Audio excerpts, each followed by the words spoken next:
नमस्कार दोस्तों, मैं ध्रुव कुमार डीसी लेस में आपका फिर से स्वागत करता हूं। आज हम लोग चर्चा करेंगे कि धन क्या है। धन को पहले समझना बहुत ही इम्पोर्टेंट है कि धन है क्या। पहले धन जो है ना कि समय ही धन है।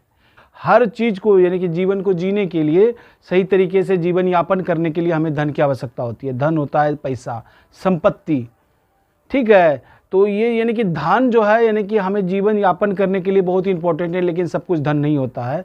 कि धन का पहले कॉन्सेप्ट क्या होता है, पहले धन को समझिए। धन को आदमी जो है मनी से, इसको यानी कि पैसे से इसको यानी कि पैसा समझा जाता है कि धन पैसा है, वाजिब में पैसा है। लेकिन मान लीजिए कि आपके पास बहुत सारा संपत्ति दे दिया गया, बहुत सारा धन, कि इस वर्ल्ड में सबसे अधिक संपत्ति दे दिया गया और वर्ल्ड के सारे व्यक्ति को किसी और ग्रह पे शिफ्ट कर दिया जाए, तो वो धन आपका किस काम का है। पहले इस बात को समझना होगा कि हमको धन कितना चाहिए, क्यों चाहिए। अगर कोई व्यक्ति ना हो, अपने ही आपके साथ ना रहे, तो उस धन का कोई मोल नहीं है। धन यानी कि वो यानी कि आपका शून्य बन जाएगा। क्या बन जाएगा? ये धन जीरो। पहले तो धन को ये समझिए कि हमें धन, पहले तो धन हमें कितनी आवश्यकता है लाइफ में। धन हमें उतनी आवश्यकता है कि जैसे हम अपने जीवन को आराम से, जो अपनी लग्जरी लाइफ से लेकर हर चीज़ को आराम से हम जी सकते हैं, अपने फैमिली का ख्याल रख सकते हैं, खुद के भोजन का प्रबंध कर सकते हैं, हर चीज़ हम कर सकते हैं, तो समझिए हमारे पास धन है, हम धनवान हैं।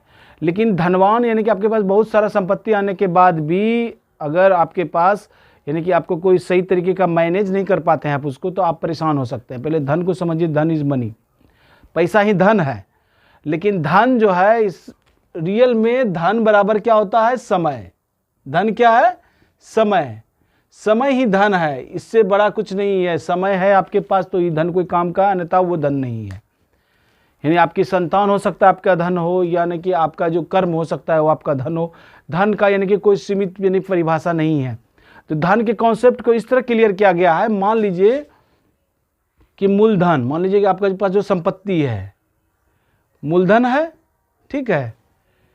मूलधन पे मिलने वाला ब्याज, ठीक है, और इस ब्याज के ब्याज से मेरा घर चल रहा है, तो आप क्या बन जाते हैं? धनवान।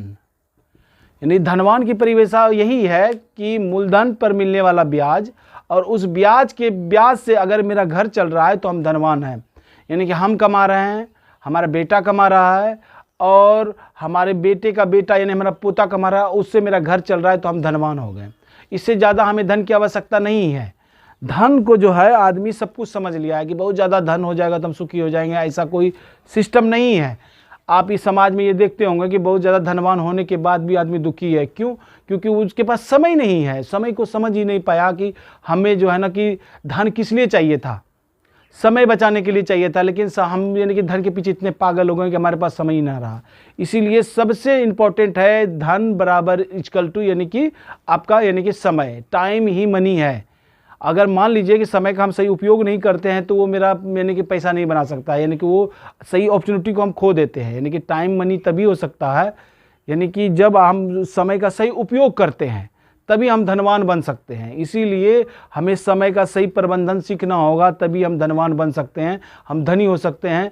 यानी कि धन को सही से हम तभी समझ सकते हैं। हमारे पास बहुत सारा पैसा आ जाएगा तो हम धनी हो जाएंगे, ऐसा नहीं है।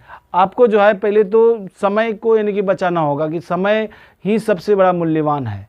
हम शुरुआती दौर में मेहनत करें, उसके बाद हमारा धन काम कर रहा हो, हमारी संपत्ति काम कर रहा हो।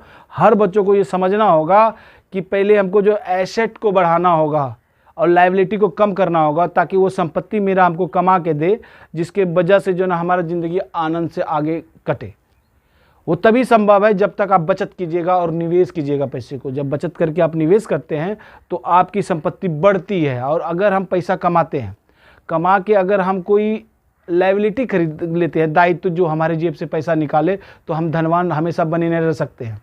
धनवान बनने का एक ही फार्मूला है। धनवान वही होता है जो मूलधन यानी कि मूलधन जो अपने पैसे को काम पे लगाया उससे हमको ब्याज मिला यानी कि इंटरेस्ट मिला, और फिर इस ब्याज से को भी हम यानी कि काम पे लगा देते हैं, उससे जो ब्याज मिलता है उससे हमारा घर, हमारी ज़रूरतें पूरी होती है। तो अगर हम काम नहीं करते हैं, साल भर के लिए बाहर भी चले जाते हैं या कुछ भी हो जाता है, कहीं भी चले जाते हैं, तो हमारे पास पैसिव इनकम के रूप में पैसा आते रहे, जिससे हम सुखी और संपन्न हो सकते हैं।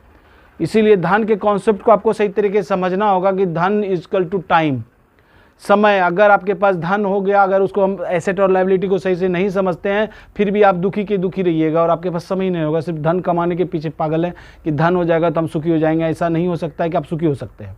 जब तक आपके पास समय नहीं है, आप सुखी कभी नहीं रह सकते हैं। इसी के साथ ही आज का ये टॉपिक यहीं समाप्त होता है। धन्यवाद।